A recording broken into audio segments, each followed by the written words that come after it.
Dans cette vidéo, on va voir le mécanisme de la réplication de l'ADN. On a un morceau d'ADN. C'est un ADN parent décondensé en forme de double brin.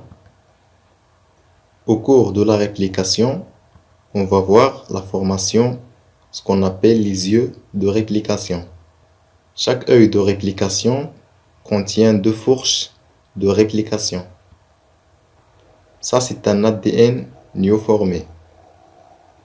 Alors, pour mieux comprendre le mécanisme suivi pour former ce ADN néoformé, on va faire un zoom à cette place cadrée en rouge. Alors, pour la première étape, si le déroulement de la molécule d'ADN ou bien l'ouverture de l'ADN par l'enzyme ADN hélicase.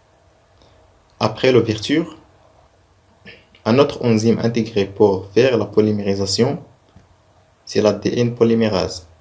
Chaque brin sert de matrice pour la synthèse d'une nouvelle chaîne complémentaire par ADN polymérase et se fait toujours dans le sens 5' 3'.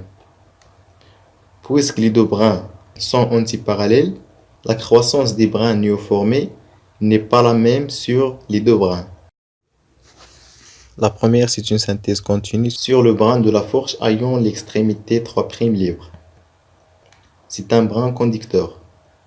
Et voilà comment se passe la polymérisation sur ce brin qui est toujours dans le sens 5' 3'.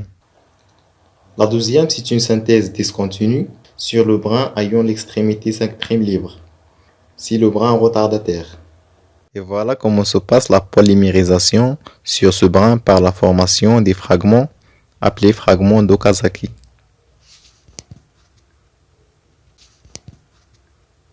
Finalement, un autre enzyme intégré, c'est la légase, qui va ensuite lier ces différents fragments d'Okazaki.